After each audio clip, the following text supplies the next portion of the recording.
Bryce, stop with the goddamn memes. So we don't have any frivolous corrections this time, unfortunately. None of note. Nobody's pointed out any of them to us, which is unfortunate. You guys should work harder. It's actually kind of ironic because I was the only one who actually found an error in the last podcast. In the first sentence that I spoke? Yeah, it was like... That one? Yeah, it was like... I'm pretty sure everyone noticed that. ZYX time at the podcast we've been complaining about. Yeah, that's right. That was the most excruciating thing to edit, because I was like, I got that wrong. I got that so horrifically wrong, but I can't correct it. None of you pulled me up on it. Ridiculous. There's always YouTube editor. Everybody uses YouTube editor. Yeah. Am I right? Or am I right? What was I going to do? Re-record the line, 3 days after we'd recorded the episode? Yeah, and then it's just gonna sound out of place. That would be the best. It would be so amazing if you cut out that section, you cut out the word where you said podcast, and you made that Siri voice or something that says timer. Not the Siri voice. What's that MLG voice that everybody uses? I know. Daniel. It's Daniel. From UK. Yeah. Oh yeah. I have that set as my default voice on my Mac. It's amazing. Hi, today I'll be showing you how to become an MLG scrub. he's the best. Anyway, follow up. Brad, tell us. So Commutator Amokratat, thank you for your amazing name. Really easy to pronounce. Left a comment on Reddit pertaining to our discussion of Moyu paying people to set world records with their cubes. He brought up a point that we had not considered, saying one thing you didn't mention is that people could purposely beat their world records incrementally to get the most number of world records and therefore money. For example, Felix is way ahead of anyone in 3x3 average. In theory, he could beat his average time multiple times, deliberately only beating it by 0.1 seconds each time, and get 5 or 6 world records on his way to sub 6. There are probably other events where this is more doable. This has occurred in pole vaulting in the Olympics, if I recall correctly, and is definitely bad for the sport. That has happened in pole vaulting. I cannot remember the guy's name, but my dad's always telling me about this. But here's the thing, though. Do you know anybody who would actually, legitimately do that in the WCA? Who's, fast enough to the point where they're just going to be like, oh, I could probably break 4.9 seconds, but I'm not going to do it, that much. I mean, because 4.9 seconds, I think anybody would be, that would be a lucky solve for pretty much anybody. It's I'll just do 4.89. Yeah, even Felix doesn't get a 4 every solve, so I feel like it's come to the point where this is pretty darn hard to, break world records by 0.01 every time. It's just either you get lucky or you don't. I think that's a good point pertaining to, the 3x3 world record. Nobody's fast enough to do that. But, there are other events other than 3x3 where the prize is not as valuable. That is true. But there are people... is there an event that, one... Moscow's a good example. Moscow doing multi-blend. Moscow is a good example. Another alright one, I guess, is Square One. I mean, there are only a couple of people who are really, actually fast and have the potential to get world records. So, and world record average right now isn't even that good. Brandon Lin, does he have it? I think so. At 9.9 seconds is the average, and he has 9.4 averages of 12 at home and stuff like that. So, I reckon it's possible in some events, but definitely not in others. But yeah. I reckon, Mascal's probably the best example for that, because he could just go for 42 cubes and, get 42 points. I don't know how good people can be, but, I don't know how hard it would be to, you get just before the world record and you wait, another 0.3 seconds before you put your hands down. It's such a small amount of time. And, I don't know if that would even be possible. It's you finish the solve, wait for a tiny bit and then you put your hands down. Just have a natural instinct to slam your hands down. That's gonna make you look terrible as well. Imagine all the non-cubists in the description there. It's a good idea to point out, but I don't think it's actually possible in almost all of the WCA events, because Yeah. yeah, Especially not 3 by Yes. 3. yeah, Especially not 3x3. that happened in And 3x3. That'd be amazing. Speed it by like And a 0.1 of a second every time. And it is definitely not possible in 2x2 single, which brings us to our news. 0.49 seconds by God no. Let's not pronounce his name. Oh god. Do any of you guys know like Polish or? Nope, not me. Oh my! All right, let's leave that. Makiej Chipiuski. That's what I'm saying, and I'm okay. sticking with it. Makiej. All right, cool stuff. Good enough. This Polish fellow got a 2x2 world record. 0.49, beating out the previous of, was it 0.58? Yeah, so he beat it by 0.09 seconds, bringing it down to less than half a second for 2x2 single. Not bad at all. No, I actually never thought that would happen in a competition, because I've tried doing like a 3-move solve on 2x2, and like it's hard for me to get sub 1, honestly. It's like, it's so quick, and I never thought that you could like move your hands to the cube, pick it up, do a few moves, then put your hands back down like in less than half a second. Ridiculous. Yeah. The solution here is 4 moves long. U prime, R, U, R prime. Yeah. So, This is ridiculous because I've tried that scramble so many times on StackMat, and my best is always 0.58. I can never beat 0.58. So, like, to get 0.59 is crazy. Like, how? do you think this world record is ever going to be beaten? Is this the final 2x2 world record ever? Probably not, but, like, as scrambles go, there's going to be somebody who just, like, practices scramble for life and just does nothing else cubing-wise. And then they're going to, like, get that scramble, and then they're just going to do it and get, like, I don't know, 0.48. When Rami's world Yeah. record was set, we discussed on this podcast what the limits of 2x2 single were. And I think you guys said 0.5 was your limit. Yeah, I know. So this is pretty crazy. It's definitely not getting past 0.4.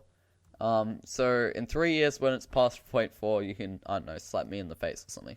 But like, yeah.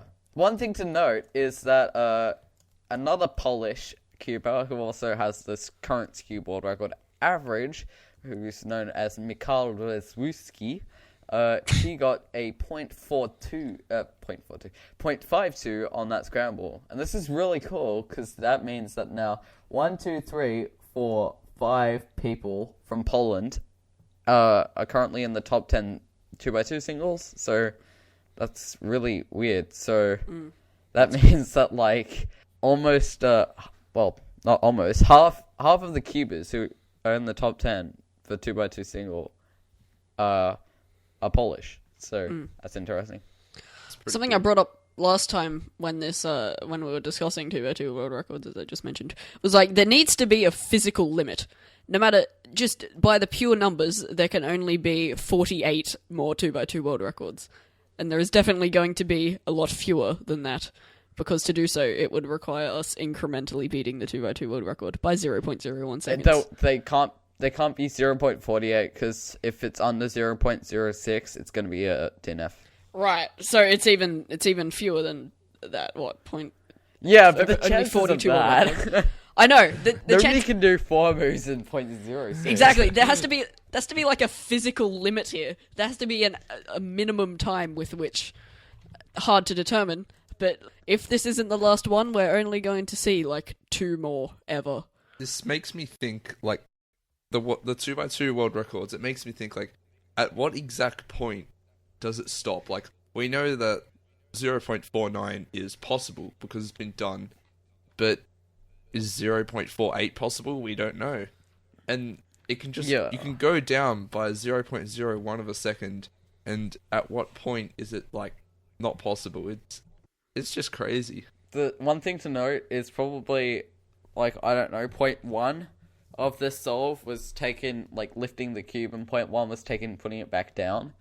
And the whole thing, like, 4 divided by 0.49 is 8.16 TPS. So if we take, like, 0.2 of that, which essentially leaves us with what he would have been the time he would have been turning the cube, it's like almost 14 TPS. Now that is crazy. Like, that is so Well, just... It is a form of trigger that I'm sure he's practiced a lot before. Like, Yeah, obviously.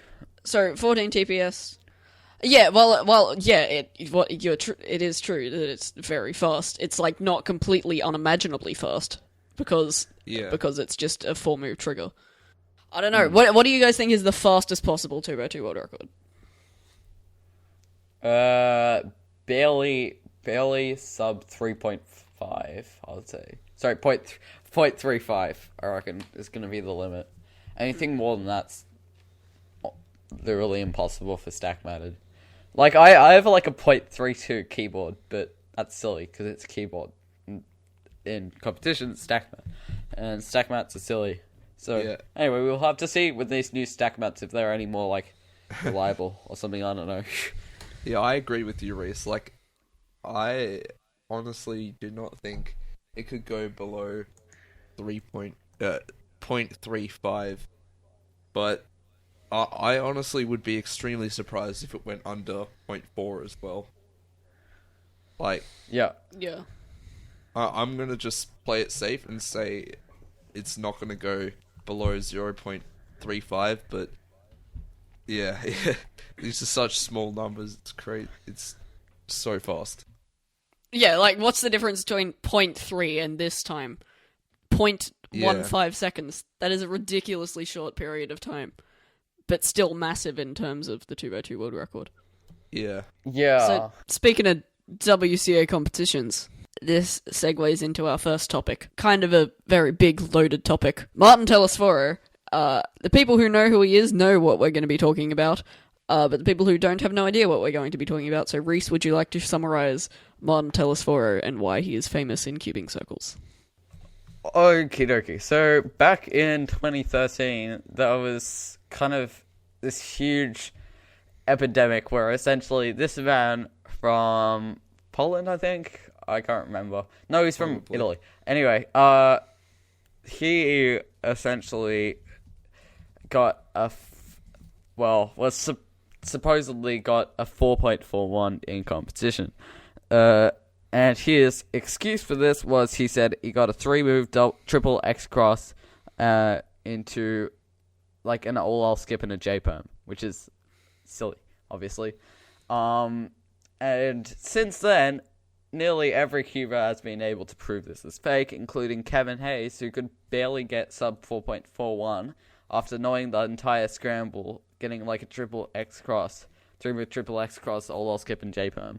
Like, he could get just under 4.41 seconds, knowing the entire scramble. It's also worthy to note that Martin Telesforo, his official average while getting the 4.41 was 18 seconds. So the chances of this were pretty unlikely. Anyway, so he was banned for 3 years, I think. Yeah, so now, in the year of 2016, he is now unbanned and allowed to be back in competition. So, Bryce, what do we think of this? Well, we are going to be talking about is it too harsh to let him back into the WCA after this amount of time? Is it 3 years now? Or is it not harsh enough? Like, should he be banned permanently from the WCA, or should we just sort of let it slide, acknowledge that he's sorry, I guess? Well, see, one of the things here, it was, like, from an outsider's perspective, it's hard to prove whether or not a solve was fake. So, for this example, basically any reasonable impartial observer would come to the conclusion that it is fake for many reasons. One, that he averages 18 seconds, so the chances of him getting the solve is very unlikely. And also, the way that he did solve the cube, it was extremely efficiently, in a way that an 18-second solver would not have normally been able to do. That sort of stuff. Like, you can't prove, you could go with his story that he got lucky, because there's no way to prove one way or the other. But you can't just all of a sudden recognize algorithms faster. Like, Yeah. you can't just all of a sudden recognize, oh, I got a OLL skip straight into JPerm in, like, an instant amount of time. Exactly. Kevin Hayes, after practicing that scramble like 100 times, his best time was just a little under 4.41. This is the first time this guy's ever seen this quote-unquote scramble, and he got not... he got 4.41. So, it's just silly. And this Very is this is the big problem with like all WCA competitions in general. It's that you don't know if someone's cheating. Somebody could have cheated. Like, what if there's a 30-second solver and he gets a 12-second solve because he cheated and saw the scramble? No one cares about that. Like, maybe people shouldn't, because that's too much effort to go and make sure that every solve every person does they didn't cheat on. But like, there's a lot of problems with the WCA regulations, or like just unenforced regulations. I think that's one of them. Like, there's a lot of WCA regulations that are dependent on there being a video of the solve, which there isn't always, and it could possibly be an incentive to not videotape your solve if you're cheating. So then, people won't know. So, like think to this Martin Telesforo case. What if nobody knew, like, what his solution was? What if he never told the solution?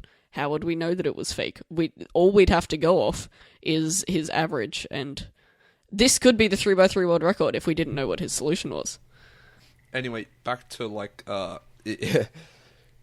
should he have been allowed back sooner or later? I think that it's all dependent on his attitude towards the issue. Like, if he's sort of, like, really sorry and acknowledges that he's done stuff wrong, and it's like, oh, damn it, I stuffed up or whatever, I reckon you don't need to ban him for 2 years. I reckon that's a bit too long. I don't completely know how disagree. he approached this. I think the idea is, in my opinion, Cubans aren't criminals. We don't murder people. We cheat at, like, it's like telling somebody that you can't play Monopoly for 3 years because they, I don't know, rolled the dice and then quickly switched over, so they got like double sixes or something. See, there's very different things going on here, right? One's if we're talking murder, that's prison. That's depriving someone of freedom. That's like a federal government Exactly. institutional thing. One of them is not being able to play a board game, which is not like a fundamental human right. And another, like, being banned from a WCA competition is not being able to, like, there's three different levels of things going on here. It's an analogy. Go with the flow. Wait, how long did it's this... like, I think any Cuba I know would be pretty distraught if they weren't allowed to go to a competition for 3 years, because any murderer that I'm friends with would be pretty distraught if they had to go to jail for 30 years. that's what I'm like, but just at go least with the analogy. there, it's really, murder is a lot more serious than cubing. So obviously, correct, but the it's gonna punishment need a the lot. crime, right? Jail is a lot more serious than being banned from a WCA competition. Yeah, I know, Wait. but like, I think any Cuba would have been sorry if they were to, like, Doesn't matter if how they messed sorry you up, are. obviously. Yeah, but 3 years is a long time. I know. I think When this is I see way a too competition, I'm like, yay, competition, and I'm like super hyped up for like the whole of the next month. But to go with like 3 years without being allowed into one of them, it would make me very, very sad. And also, if you are banned from a competition for 3 years, that could also affect your interest in cubing. You might just like say, oh, well, I don't really get to go to competitions, because competitions is a big part of cubing. Like, you meet up with friends and whatnot. But yeah, if you couldn't go, then you all you could do is just sit at home and do averages on your 5 time. But yeah, I'm just curious, how long did it actually take for them to know that this was a fake solve and they cheated? Do you guys know? The first post to speed solving forums about it was on the 6th of June, and then the WCA posted about it on the 7th of June. yeah, so it wasn't too long, but it was like, Yeah, because I guess if it took a long time for them to figure it out, then I reckon he should be banned for a long time because if he knows that he cheated and they give him the world record and he sort of just sits there saying, "Oh, I have the world record, but I cheated," and doesn't really admit to it, and he just because I don't think he was actually planning on getting the world record. Maybe he was just trying to get a good solve, like I don't know, a 7 or something. And if he got that, no one would have really cared because it's not like that fast compared to Felix or whatever. I would still be happy with a 7 in comp. Excuse me. Yeah, you would be happy, but it's a lot less serious than getting a world record. Like if I, not that I would do this, but if I was cheating and then I got a world record, stop cheating.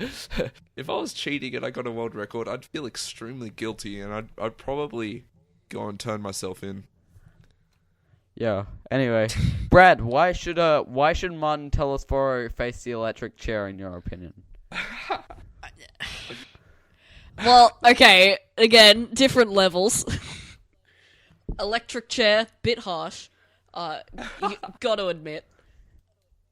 3 years is too short, though. No, man. Like, there's not really a worse... In terms of violations of the WCA regulations, is there a worse thing you could do? Like, beyond... There are worse things you can do, but they're violations of, like, state, national laws. Like, if you straight up murder someone at a WCA competition, then you should probably be banned. You're banned, mate. You could hold cubers hostage and steal their cubes. Yeah. Everyone down to the ground, I'm getting your hourlongs. Yeah, stealing cubes is something that's been happening a little bit recently. I know that Chris Olsen made a video on it about a year ago. A little bit too much. Yeah. I would argue that cheating to get the world record is a worse crime than stealing someone's cubes. Yeah, really? It would be. Cheating isn't against the law. Stealing is. So yeah, I feel like stealing is more of a bit of an offense. but in terms of the effect on the community, like getting a fake record has a larger effect.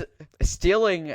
Okay, here's what I'm gonna ask you. Right, would you rather somebody fake a 3x3 world record and it slip through, or someone steal your Chi cube? I don't use the Chi cube anymore. Your main cube. Okay. My long GT. Well, obviously, I wouldn't be too happy, but like, it's not a matter of how the people feel in this situation. Obviously, the community would feel bad if a world record slips through the cracks, and honestly, they probably would find it out anyway. But say if it did, that's obviously going to be bad for the community. But stealing, once again, is against the law, and I think the law kind of steps in front of the WCA. Just saying. I agree with you there. Like, in general, people violating national law is a bigger crime than violating WCA regulations. But it is on a small scale. It's only a Rubik's Cube, come on. Yeah, not in terms of, like, I'm not asking, is stealing worse than faking a solve? I'm asking, is stealing a Rubik's Cube worse than faking a world record? That sounds ridiculous when you say that. It's hilarious. Yeah. Of course the world record's going to be worse. Yeah. Yeah. I don't know, is it though? I mean, yeah. I think it is. It's better than stealing a cube. I feel like stealing a cube, though, should definitely... Well, first of all, you should be arrested, and second of all... You shouldn't be arrested for that. Yeah, well, obviously... That's a bit harsh. Well, you broke the law, I mean, really. Though the majority of cubers are under, like... Oh, what's the minimum age to be arrested? I don't know. Anyway, that's besides the point. What I'm just gonna say is, if they were to, like, actually commit a serious offense with stealing cubes, I reckon it would be about the same length of a ban as if somebody faked a world record. Like, do you think people should be banned for stealing cubes? Yeah. It depends on how, like, the severe the thievery is. Like, if they actually, I don't know. It's a different it's a different concept if they stole somebody's Rubik's 2x2 pocket cube, or if they stole a Moyu 13x13 from somebody. Like, these are two different things here. So, if they stole a think 13x13, that would be more serious. But no if they matter stole a what 13 cube by it 13, is, I'd be impressed because it's hard to hide that cube. yeah, How like, would you but just put it in your pocket?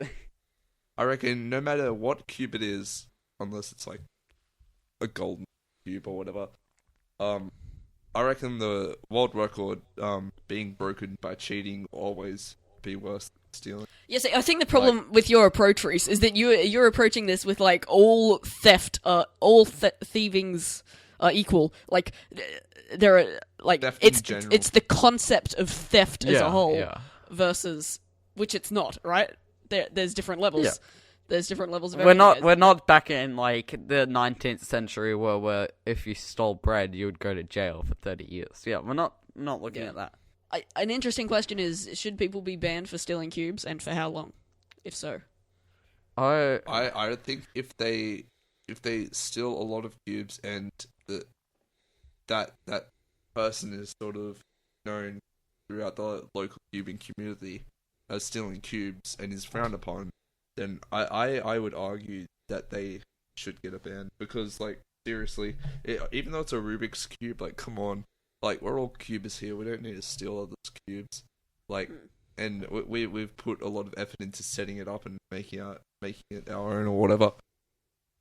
Yeah. But no legal action needs to be taken. Yeah, fair enough. But you should also note that in the WCA, stealing cubes is brought up on the forums, and usually a warning is sent to the competitor who did steal the cubes. Like, that's an official warning, and if you get 2 of them, you get banned. So, but that's besides the point. yeah. See, the thing with stealing cubes, like 10-year-old, 9-year-old kids are more likely to steal cubes than they are to fake. Like, the amount of effort required to fake a world record solve is much greater than stealing a cube, because Yeah, fair enough. I mean, that just could be something that you feel like is normal, going in Oh, and yeah. taking someone's cube. And that's something that requires very little effort, but it requires a lot of effort to fake a world record. And so, like, that there's greater, That's a good there needs to be point. greater motive behind faking a world record. Yeah. You like sit at your desk, like coming up with some sort of evil plan to break the world record, and you have like an evil laugh and stuff, and it you probably would if you did that. But anyway, you'd have to spend a long time thinking about that and planning it, and like it's not really something that you would think twice about in the moment. But if you see a cube and you're a little kid, you're like, "Oh, cool, I'll have that." It's yeah.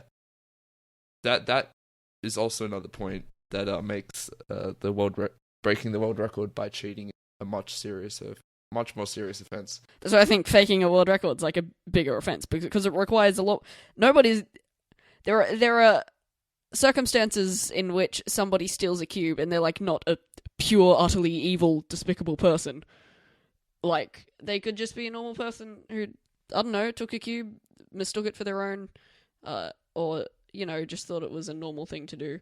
But faking a world record does require that. So that's why I think it requires more punishment. That's why I think it is a worse thing to do. Yeah, I'm just looking at a bunch of the forums on WCA and looking at people who steal cubes and trying to find the most recent one that happened here. We should have had stealing cubes as a separate topic. Yeah. This is meant to be about Martin Telesforo's ban. Oh, well, I think it's related. Yeah, it's related, I guess. But punishment in WCA. I can't see all of these. These are all about blind people cheating. Yeah, I can't really find one, but there have certainly happened. And I've seen them happen before. Like, especially last year, there was quite a few incidents in America where things like that happened. And so, like, going back to the Martin Telesforo thing, 3 years is, I think, too lenient, not harsh enough a punishment. So 3 years, because like I think at least 5 lifetime ban. I don't know. Is that a thing? Yeah, I think it is. If anything deserves a lifetime ban, then it's this. Yeah, fair enough, but you should know that this guy didn't get any, like, warning. I thought this should have been probably, like, a warning. Surely it wouldn't be that bad. Surely they could have just, like, made it DNF and that could have just been the end of it. But they kind of obviously went over a bit. But if they made it a warning... They had to scrap all the souls from this competition because they didn't know, like, obviously there was some dodgy going on with the delegates and all the scrambles and stuff because whatever allowed this to happen meant that there was something going wrong with the organization of the competition. So everybody who got any soul at this competition had to be scrapped because they didn't know who cheated and who didn't. Yeah. Oh, that really sucks. Yeah, you've convinced me, Brad, that the act of cheating for a 3x3 world record single is really bad. Yeah, you've convinced me that it's worse than I thought it would be. But like, yeah, I don't know if I reckon 3 years is actually pretty fair. Like, who knows? He may not even be interested in cubing anymore. He could have just given up after after 3 years of not going to competitions. I don't know. Like, I reckon 3 years is fair, and it's fair enough that he's allowed back. Yeah. Now. I reckon 3 years is probably the right amount of punishment, because, as I said again, like, this wasn't any serious crime where, like, anybody got hurt or anything. Obviously, it damaged the community enough. But when you do serious crimes, you go to jail, and when you do serious crimes for cubing, you get banned from WCA competitions. But 3 years is enough to forget the event for him to, like, clear his mind and come back. Like, what are the chances of him coming back and trying to fake the world record again? I know what we need to do. We need to call a vote kick. Martin, tell us for press F1 to vote yes. Press F2 to vote no. Text 1 to bloody blah if you think that Martin should be banned. Here's what we'll do, right? We'll set up a straw poll, and that'll be the first link in the show notes. Everybody go onto that straw poll and vote if you think that Martin Telesforo, if you think 3 years is too harsh or not harsh enough. Cool. Mm-hmm. That's totally what we're going to do. Anyway, so going on more with this cheating in WCA competitions, there are a lot of regulations I find that are kind of unenforced through no fault of, like, delegates or people organising the competitions, but unenforced because they are unenforceable, because it's too impractical to enforce. A classic one is no discussing the scrambles. Yeah. Well, what are you going to do? Like, survey every conversation between everyone in the room, but, like, the whole competition? No, it's that you can't do that. It's way too hard. Mm-hmm. And so people, I'm sure you guys have discussed solves with people, and, like, this is a consequence of the way competitions are set up in general. Like, even if you view someone else's solve, and if you see, oh, this 2x2 solve, this person got a very fast solve in this 2x2 solves, I know there is an easy solution to this 2x2 scramble. I need to find that easy solution. It's not like somebody can walk up to me and go, hey, Reese, this square one cube shape is already, like, solved, and then I'm like, oh no, and then I'm banned from the WCA because I got a world record.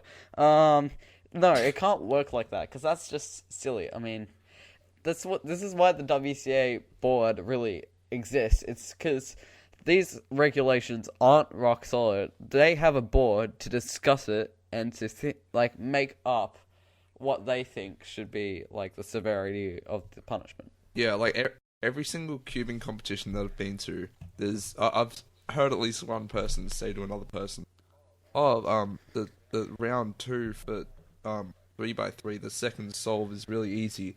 Like, it's kind of hard to avoid that sort of thing. Yeah. Like, I guess it's alright to know if the scramble's really easy, and it's too hard to avoid it, because, like, if someone says it right in front of your face, it's sort of, like, hard to ignore. Obviously, there's a difference between, like, somebody walking up to you and going, look, here's the solution to this scramble, do it, and the difference between, hey, this scramble's really easy.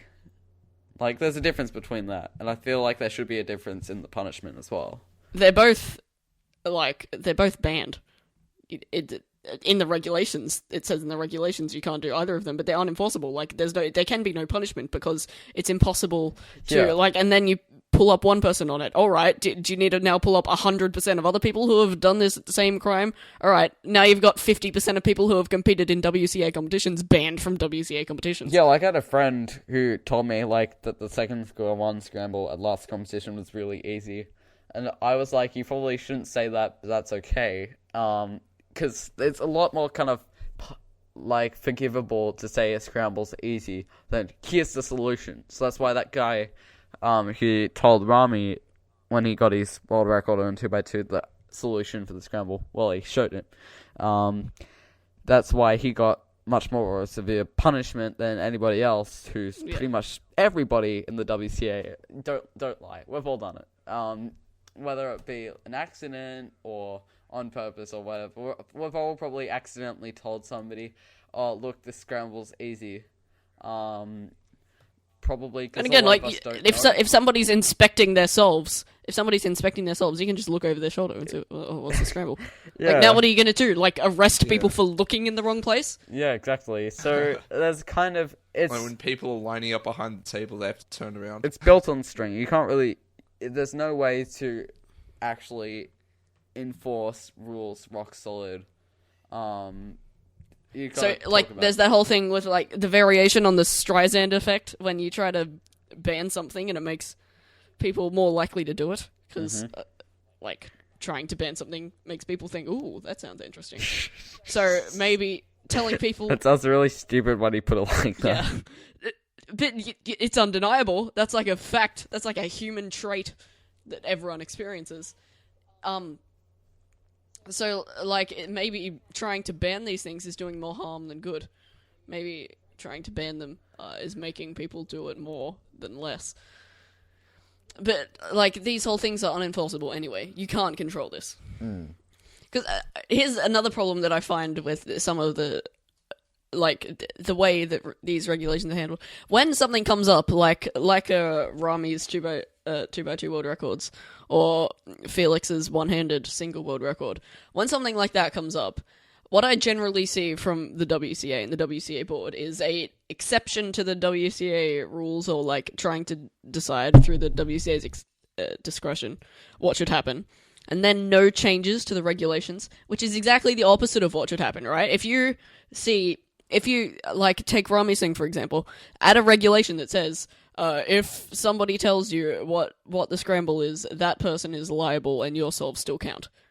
Like, that should be in the regulations now. So, like, this is the whole thing. Like, once you encounter problems, then you need to fix those problems indefinitely. And that's not what I see from the WCA. Yeah, I remember, like, last year at our school, we kind of got in the news for something that kind of, like, happened, which wasn't good. Anyway, now we always have, like, the school rules in our diaries, and, like, this year when I was looking through the rules, there was this rule that was there. I was like, I can just tell that this wasn't here last year, because it's so obviously just, like, targeting the people that did something wrong last year. So yeah, the next topic is, does hardware matter? So like, does the cube that you have matter?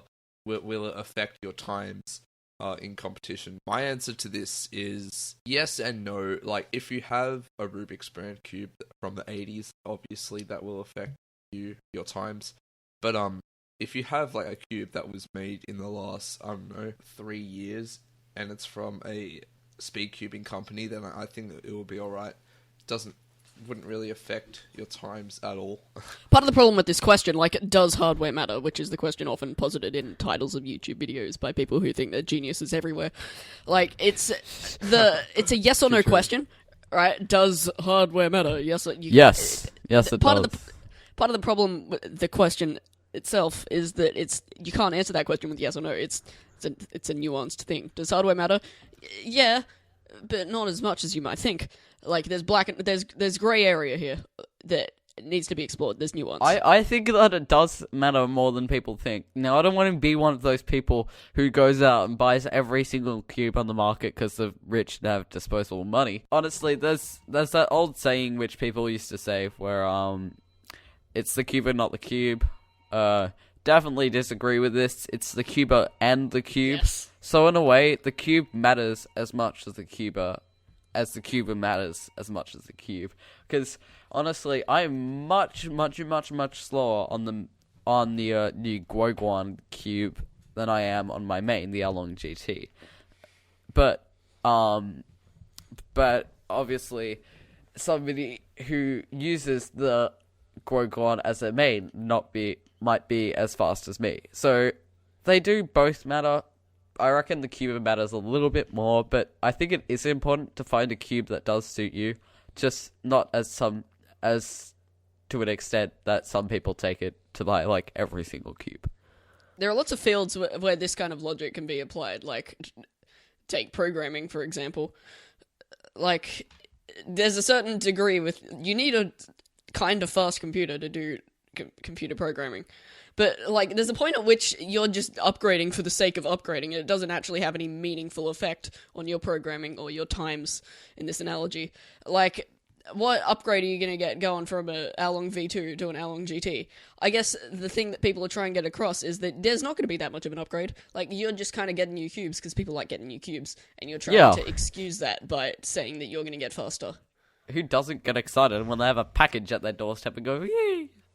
Yeah. It's a happy moment. It's always a happy moment. When is it not a happy moment? And so I think what people are trying to get across there is, like, stop kidding yourself that you're trying to buy these cubes because it'll make you faster. You're getting these cubes because you like getting cubes, and you're just trying to justify it with some reason that holds no basis in reality. Yeah. I guess it's okay to get new cubes for the sake of it, but I think you have to acknowledge that it's not going to make you faster. Like, I guess there could be a placebo effect here. Like, if you get, I don't know, a new cube and it's like, oh, this cube is so smooth, and then you enjoy it more and you feel happy and get faster times or whatever.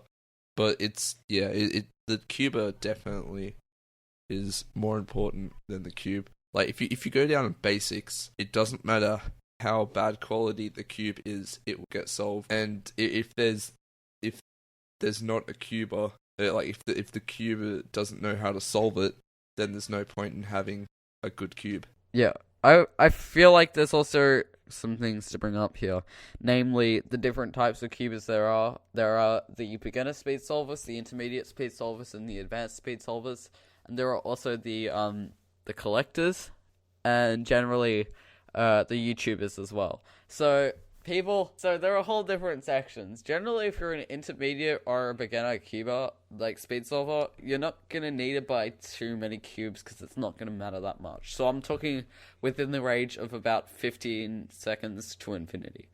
However, if you're below 15 seconds, or a collector, or a YouTuber who likes to make unboxings or reviews or stuff like that, unboxings, reviews, solves. Look at my intro. No. If you're a collector, you might like getting all the new cubes, because I know people do. Not necessarily speed cubes. I know some collectors do like getting new speed cubes. But, yeah. Anyway, as well, YouTubers would like to do it, because get some views and the monies. And advanced cubers obviously want to do it, because when you're going for sub 10 or around that kind of part, it's really going to start mattering what you like in a cube and what you don't like in a cube. You need to get the best cube possible. If you take people, like, really fast, those top-level cubers, probably the most they're going to affect their solve time is by using a different cube. Because they're already so fast, there's very little they can do in terms of improvement that can make them faster. And a cube can get you a lot more improvement much quicker. But damn, if you're Brad, what is it with you and these errors today? it's like my first grammar error. Excuse me. But like if you're not a ultra fast cuber, and like if you're a 30-second solver, what's this Along GT gonna do to you instead of your whatever your Chi cube? Not much. Like, so that's going back to being honest with your motives. You're getting this cube because you want to get new cubes, not because you want to get faster. So yeah, I mean, everybody's got that, like, collecting side of them where they just want new cubes. And that's completely fine. If you want to spend money to get a new cube and have that experience of having a new cube. That's completely fine. Getting a new cube, fine. thinking it's going to make you faster, is a different topic. If you get the latest cube, or because you think it's going to make you faster, and you're not like a very good solver, like say you're above 30 seconds or whatever, even below that, if you're above like 15 seconds or whatever reset, and you're getting a new cube because you think it's going to make you faster, and you're not just getting it for the sake of it, I would try to discourage you for getting it, because honestly, it's really not going to make you faster, and it's just pretty much going to end up being a waste of money. If it's not going to become your new main or whatever. I think the best thing to do if you want to get a new cube is to try it. It's half the reason people go to competitions, to be Like, honest. everybody's been giving bad reviews of the Along GT. If I didn't go to a competition and found out I love that cube, I wouldn't have bought it. Because it really suits me. It just doesn't suit other people. So, if I didn't go to a competition, I wouldn't be using my mains. So, there you go. What would your advice be to people who are like out there? Should I get this new cube? Is it worth it? Like, what would your advice be to those sort of people? Well, obviously, if you're a YouTuber, collector, or advanced speed solver, then definitely go ahead. But, if you're, like, intermediate to a beginner, thinking it's gonna make you faster, definitely don't get it. Or if you really do want to try and take a look at it, then go to a competition and see what it feels like. I remember when I was relatively, I think like 30 seconds. Now I'm like sub 15, but when I was around a 30-second silver, I didn't get my first speed cube till I was like sub minute, and then I was like on that Zanchi until I was like 20 seconds. And I remember seeing a speed solving post of this guy who averaged a minute 30, and he was like, I've tried all these cubes, and he listed like 5 of the modern cubes. And I sat there reading that, like, fuming. Look at this ridiculous joker thinking that he deserves 5 speed cubes. What the hell is wrong with this man? And then just, like, this is obviously fueled by jealousy. Because, like, I want these cubes, I don't have these cubes. Yeah. And, there's obviously a bad vibe among, especially new cubers, that getting all the cubes is going to make you faster. No. If you're 1 minute and 30 seconds, you're going to want a cube that turns and doesn't pop. That's all you're going to want. Because you're not going to have very efficient finger tricks yet. You're not going to be going pretty much any more than 5 TPS with your AUX. Unless you, I don't know, spam stuff. No, you need to get a cube that doesn't corner cut, so then you can turn more accurately. You can learn to turn more accurately. No. Just don't do that. Just stick with the cube you've got. Like, back in our day, as Brad said, he got sub 1 minute until he got his first speed cube. I got sub 35 personally until I got my first speed cube. And I didn't get lube until I was like 15 seconds. So that's saying something.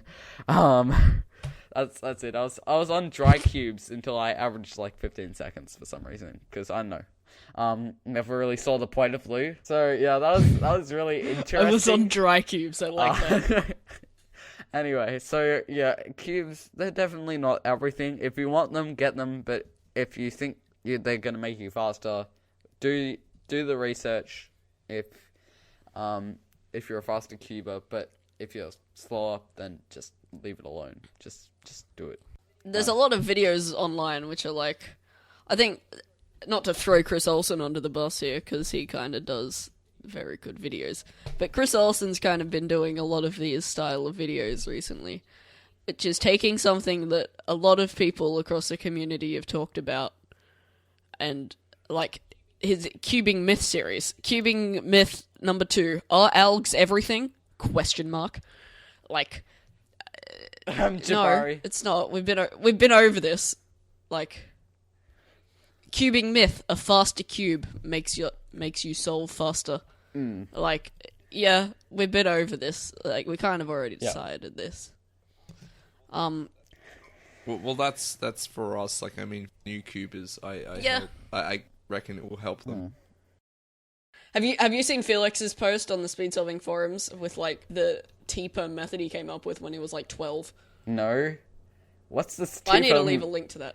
Okay, that sounds fun. I'll take a look at that. what method would you use if you weren't using C4? ZZ, definitely. ZZ's really cool. There aren't actually like that many people fast with ZZ, but I feel like it has more potential than Rue. Well, not necessarily. Rue probably has a slightly lower move count, but ZZ, especially for OH, like people can get fast at OH with ZZ. Obviously not many people use it, but the people who do use ZZ for OH are generally very fast. Like I know two people off the top of my head who are Andrew Nathanson, who uses ZZ on OH and is sub 15, and there's also Phil Yu and Andy, what's his name? Can't think of him. Anyway, they're all like sub 15 on OH really easily because they use ZZ because it's just a much better method for OH. However, if you were forced to use ZZ on big cubes after reduction stage, that sucks because it takes so much inspection. Here you go, I found Felix's post. Sorry Felix, if you're listening to this. Yay. It's just loading now. New super amazing 3x3 method. Ticked. Oh my god. TICT. Okay, so I was experimenting with some stuff and I came up with this super awesome method which I like to call ticked. Oh god. Sorry, Felix. I swear. Step 1! Okay, so the first step is to build a 1x1x3 block. Step 2! Solve another 1x1x3 block. And then, no, listen to this. Michael Gottlieb, he replied to this thread in 2009 and said T-burbs are really fast and this method has a lot of them, so it must be really fast. I'm gonna switch to it, I think. Michael Gottlieb. Step 4! Solve the rest of the edges with T-perm. Step 5! Parity and other problems, miscellany. So, yeah. This was like my thing when I was like sub 40. Just making up methods. I hope he was being like sarcastic, but then again I really hope that he wasn't. Yeah. Oh, I'm so sorry, Felix. Oh my god, I'm gonna actually ask him that at my next competition. I'm gonna be like, Felix, do me some TICT. Then in the middle of step 2, he says, alert! In all red caps. If the edge that belongs in DR is stuck in the M layer, do not panic. No, Faz is the funniest guy. I don't think many people actually know, but like, outside of cubing and like media and stuff, he's like one of the funniest cubers I know. He's just funny. I love the spelling errors so much. Because Ro can do them in like 70 millisecond nods. Just wait, I'm just getting the best other Felix video. You may have seen this before. But, this is classic Felix back in the day. This was in like 2008 or something like that, but it's still worth seeing. Oh god, no. No, I've seen this. Oh, I haven't seen this, but this looks so cringeworthy. It's how to be cool. How to be cool with Felix Zemdex and Sebastian Chan. Night, solve the Rubik's Cube. Nerd, solve Rubik's Cube. Oh. Awesome Agent, will you help me to be cool? Yes. Yes, I will. Someone made a comment 4 hours ago who said, lol, Faz, ha ha ha, why am I even watching this in 2016? The second step to becoming cool and gangster is to make your voice really low and swear the f*** out of shit. I've never heard Felix swear before this video. Oh my f***ing shit. Yeah, f*** how is f***ing everything? Yeah, Yeah, man, wanna f***ing go to the movies?